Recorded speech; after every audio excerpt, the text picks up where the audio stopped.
So, OcR, finally did it.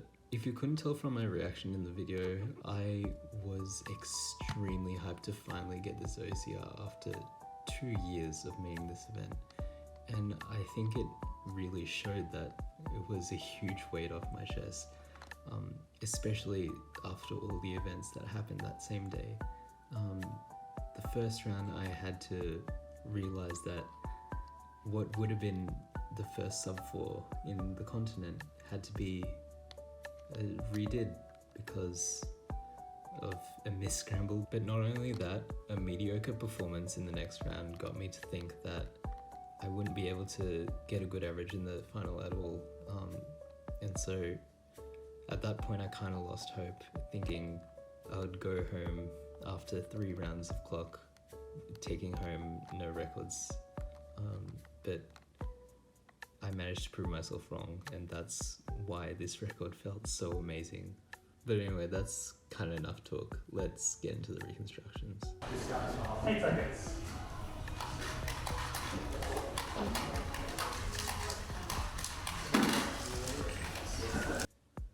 I put these scrambles on screen and in the description if you want to possibly follow along. But this was the first scramble, and this was what I immediately saw. This split pair and this joint pair, which could be formed to make part of a cross in one move.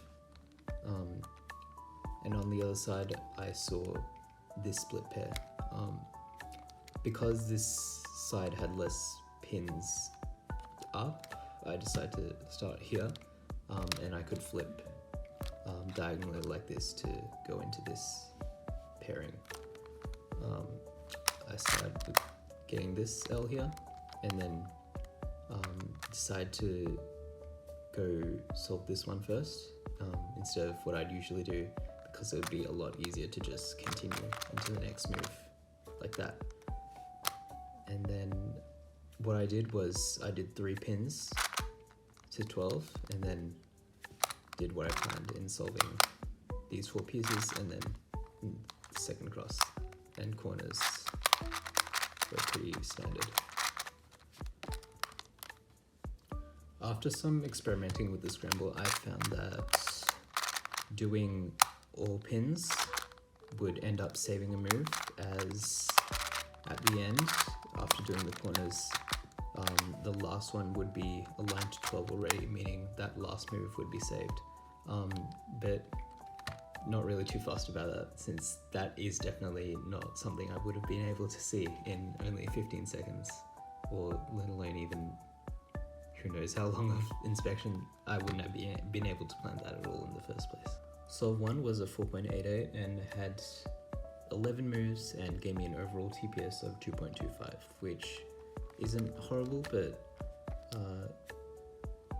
isn't too impressive for me, but it gave me a good start, so that's what I was happy about.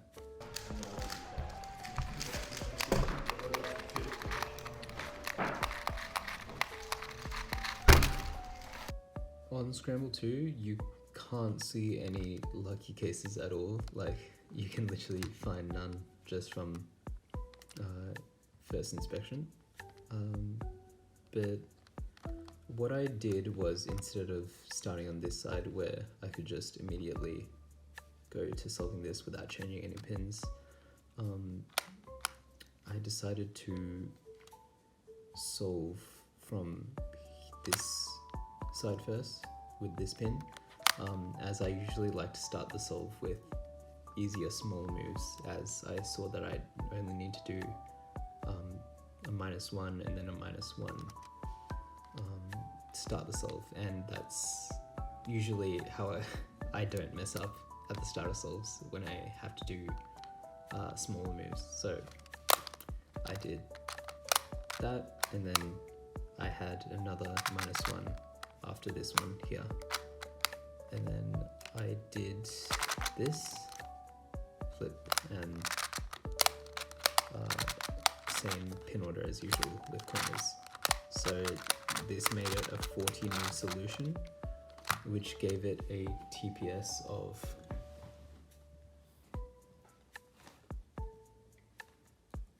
that was a 14 move solution, which gave it a TPS of 2.68, which is higher than my NR TPS. So pretty proud of that solve.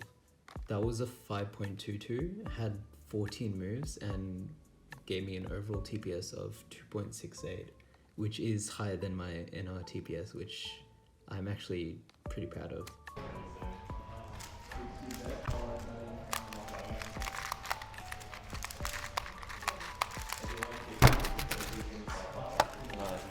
So with Scramble 3, the first side I didn't see any cases, so on the other side I did see this. However, matching this to these two would match this one to 12, and I wouldn't have to do any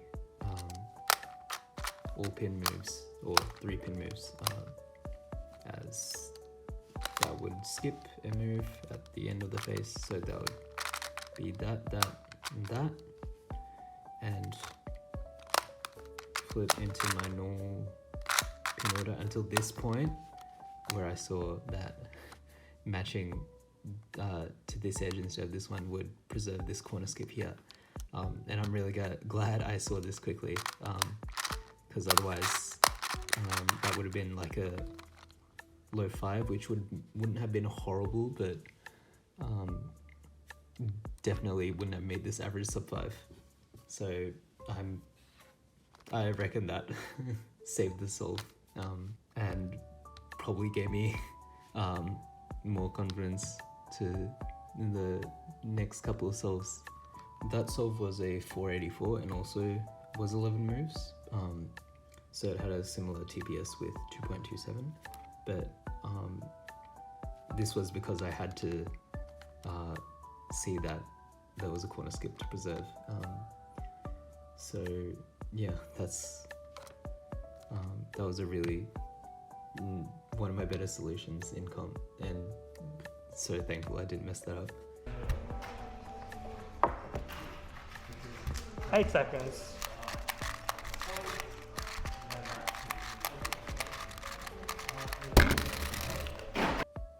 On the scramble, first thing I saw was matching this one to this one would get this one to 12, and obviously would be another 12 line skip. And checking the other side again, couldn't really see anything lucky. There was this bar here, but couldn't really preserve that, as this first move would break that up. So yeah, I did this, flips like this, and then continued with a normal pin order. So that solve wasn't particularly fast, but it was still sub 6, which gave me a pure sub 6 average. That solve was 5.71 and was 13 moves, and also had a TPS of 2.27, but that was the worst solve, so it doesn't really matter too much to me. Yep.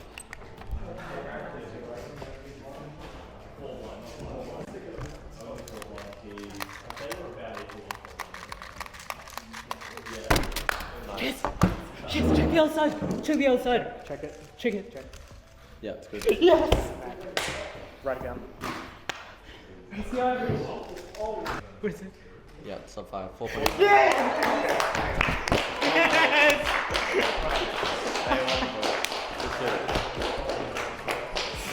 Check the scramble. Check the scramble. So for Scramble 5, I'm actually really glad that the solution I saw is the solution that ended up being the easiest for me to execute. It is a bit obvious to see, but what matching this to this pair does is match this one to 12, which we've already seen gives us a 12 line skip, which saves a move. And again, no lucky cases on this face, so not much we could do here. So the pins started out like this, I believe, and I just went into this, and normal edges and normal corners on the other side.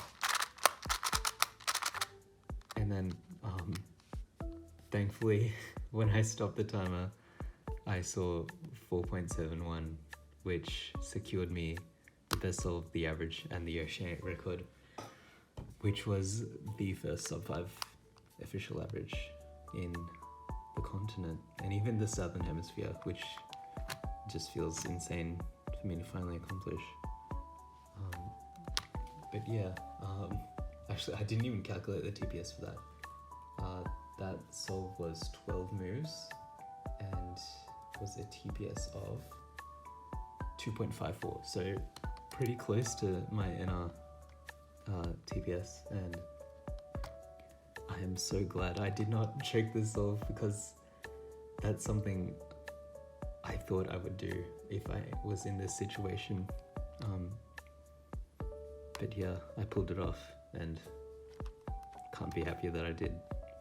But anyway, yeah, hope you enjoyed these reconstructions, and again, if you aren't too familiar with good clock solutions, then hope you learn at least one thing from these. Huge thank you to David for getting me in the right mindset for these finals, and Michael and Ari for their support between the 3 rounds.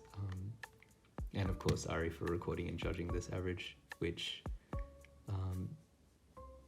turned out really nice. Anyway, that's all I have for now. Take care.